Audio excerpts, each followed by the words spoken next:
Bantay tayo ngayon mga kadugo, dugong Pilipino san mang sulok ng mundo, dito sa aming maliit na pangkabuhayan dahil matindi ang ubo ng aking minamahal na asawa.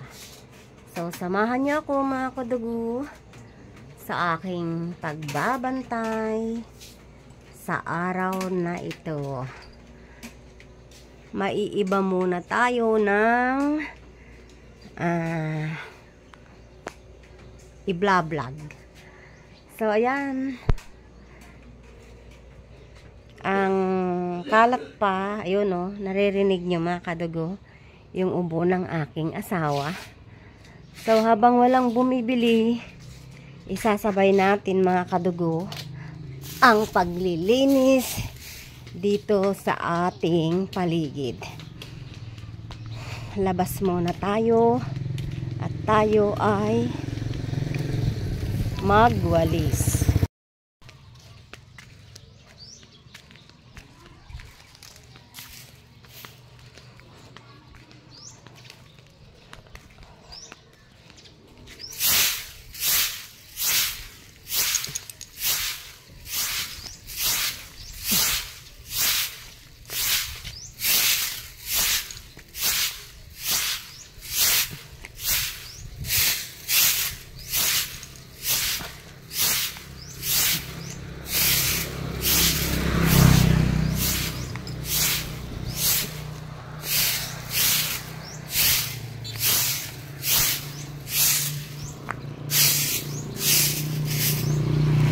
Yung walis ang kukunin ko mga kadugo, mahirap itong tingting, walis tambo.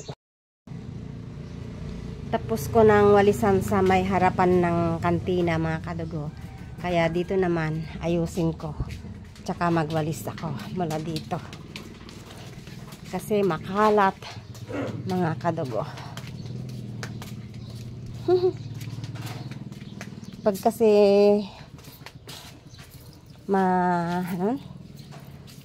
madumi, makalat ang paligid, parang masakit. masakit sa mata. Ayan, kaya habang walang bumibili mga kadugo ay magwalis tayo.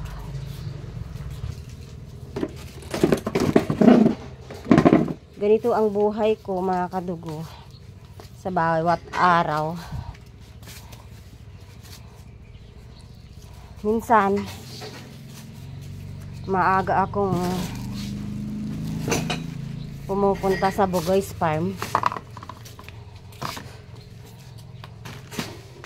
Pagdating ko, saka pa lang ako magwawalis, maghuhugas ng kaldero, pinggan,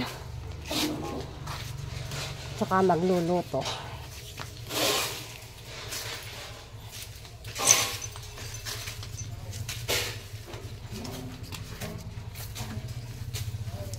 Ay, may tao mga kadugo.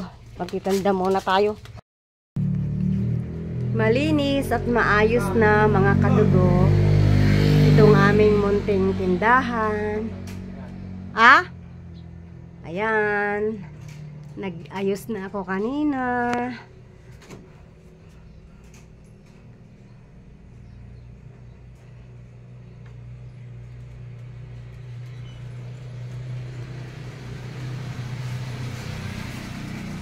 Maging dito sa labas, nakalinis na ako mga kadugo, maaliwalas na sa mata, masarap na sa pakiramdam.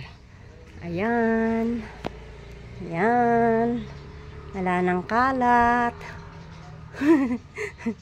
Maging dito sa labas, ayan. So thank you God sa lakas. Thank you for this another day. So, ano dyan? Nga? Ay. Yan ang aking asawa mga kadugo.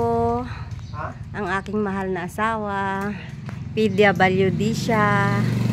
naputol ang kanyang paa dahil nasuwag ng kalabaw nung siya ay binata pa. So, thanks for watching. God bless. Ingat po tayo palagi. Mahal po tayo ng Diyos. Hindi niya po tayo pababayaan. Maniwala, magtiwala, umasa. Sumunod lang tayo sa kanyang mga salita. Bye-bye!